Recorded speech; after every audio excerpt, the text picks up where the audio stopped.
कहवा पिता के रतिया हो राजा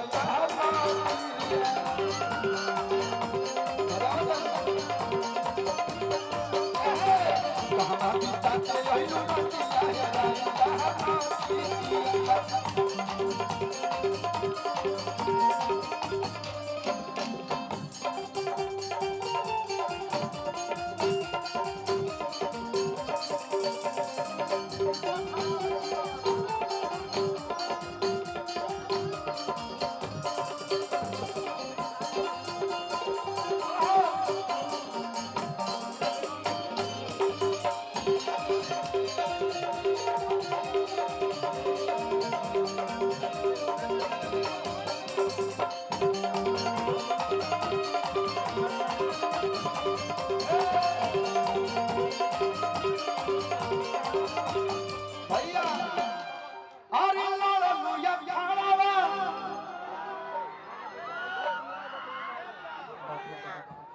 सततरिया गांव में बुझाता कि हम नारायणपुर में बानी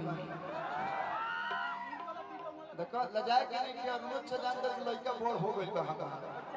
आ लड़का हमार कलेक्टर ना हो लड़का हमार एक्टर है सिंगर हो काजी भतीजा कर का मतलब हम बीए में स्टेन ना होई कि कलम चला देनी बस आओ त घरे पैसा हमरा ना हम जो करी ना आजकल ऑडियो के जमाने में के देखो ई सब हमारे यूट्यूबर भाई लोग आइल वाले लोग तो ऐसा ना अजीब अजीब जानती हो ना तो आप अजीब अजीब क्यों बोलते हो तनी माइक देबो होई करके एगो हम पिछला बनाइल रही चुमनल रही आतना ना चुमा दिवा देल बुझाई कि बाप रे बाप हमरा इमरान हाशमी के दामाद बना दिलो हां जय श्री नारायण पंडित जी बताइए जतने रे टीका लगल बने उतने रे फीका लिखा बन जाना हेलो हां भैया यहां के कहले नो हां टीका साझे तक रहेला किरिन डूबेला त टीका मिट्टी के जला अरे किल्ला लो या खाड़ावा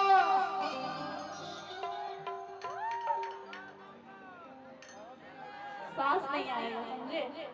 अतना हमने के कमजोर बुझल बोलका कई लोग के हमने के सांस तू दिन जब लोग आसे पर बालू हमारा हमू लड़का ये से ही लगी बनी ना हमको पता है मैं बोलता नहीं हूँ ठीक ना नहीं तो बचपन में मार के बिलेट चीज फाड़ दिया से गया था आप छोटे पे से चलिया का हुक लगा लिए हैं तो अब क्या भाव था वो गाना था हिट है सुपर हिट है अरे किल्ला लो या खाड़ावा काजरावा पुछाई आ फटल हमिया है सोड़ी लोका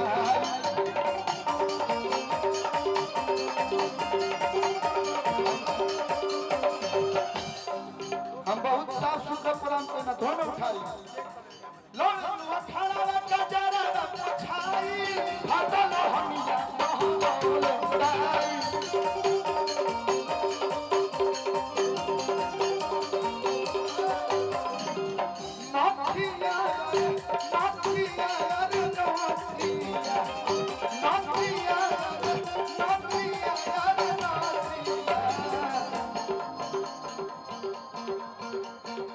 के कर हिलौले बारू पटिया है राइता माटिया के कर हिलौले बारू पटिया है राइता कहां पिता के राइता कहां पिता के राइता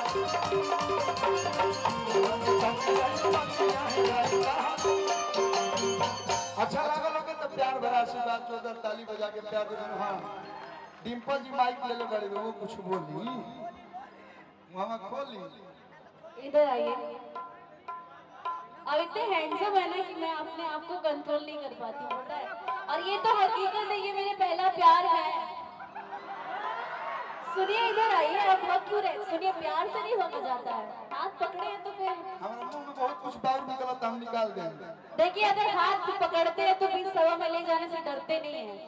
डरता वही है जो 36 जगह जाता है एक ऊपर टीके वाला ना हम अपन मेहरारू के हैं हमें कहीं पे बानी हाँ मैं कहीं पे बानी एक बात तब मैं मंच पे आता हूँ तो मैं बोलता हूँ मैं अपने पत्नी का पति नहीं बाप का बेटा नहीं मैं आप लोग का हो जाता हूँ का जी। आई नो हम अपनी पत्नी के हस्बैंड है, लेकिन कहा लिखे कि एगो गाना बाकी मौकी से पहले हमारा रहा ना हम एगो गाना सुन की जब मोहरत से में हरी लड़बे करी तब भट्टार राजा बहरे मरबे करी। तो इससे क्या पता है कि मेरी मलिकाएं अभी मेरे से लड़ नहीं रही है, हम अभी वहीं ठीक है। लेकिन कहे कि बताहरा खातिर हमारे भाई हमारे कहत रसन कि सज के सवर के दिलवा के घर में डलले बाड़ू डाका।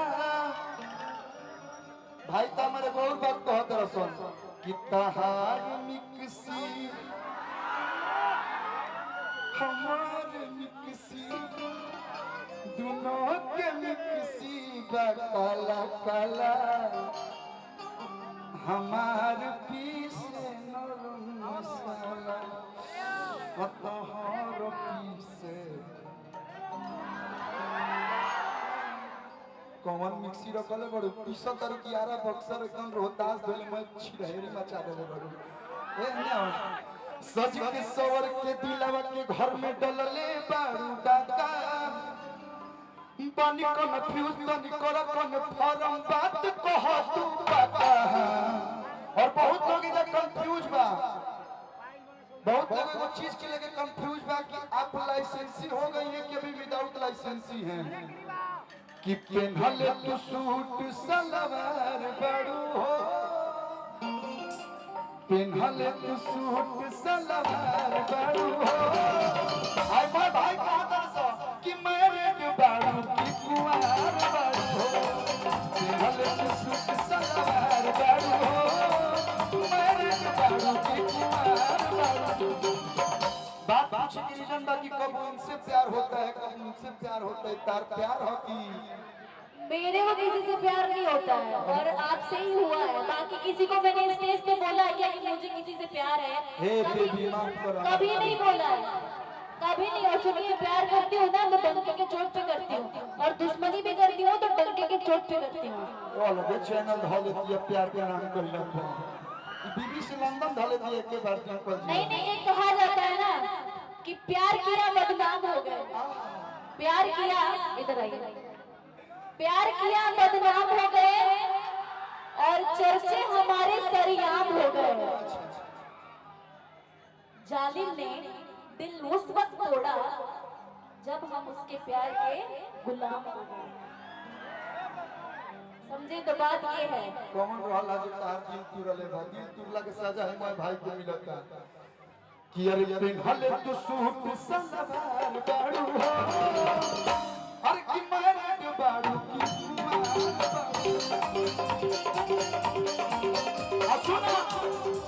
एक दौर है मैं गया बाजार के मोल लड़का कहत रसन भैया कि खाली कहत कि बाड़ू तू कुंवार हो। मैं कुंवारी हूँ, सबको पता है कुंवारी हूँ मैं। हाँ पता है मैं कुंवारी हूँ ना।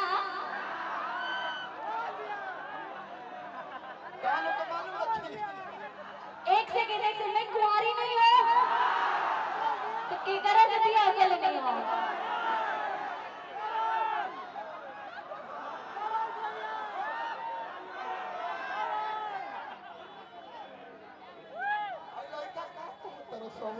मतलब आईली लगे के फलाना वो कहीं नहीं हो रहा बा। तुम मानो या ना मानो हम लोग जबरदस्ती मान लेते हैं। आरा बगा दू गुस्सा कि खाली कहत कि बारू तू कुंवार हो आई जिहार करब गाँव के बाजार हो। सुनो मैडम हाँ जी तू छुरी ना हो का है छुरी न तू तो तलवार बारू हो छुरी न तू तो तलवार बारू हो मैरिड बारू ताली बजा के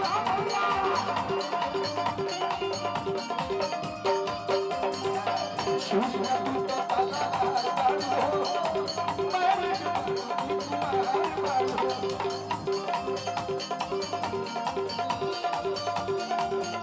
भैया जब भौजी कहत रहे तो मैं भाई खबर भैया से त काल एगो एगो गाना होता मीरा म्यूजिक पे हमारा डिम्पल जी के गाना के नाम है सड़िया गुलाबिया। और मैंने गुलाबी पहना भी है। अच्छा का करी हमारे साड़ी पर ध्यान नहीं दिलो, बस हम तोहरे के देखत रह जाए ना भैया हो।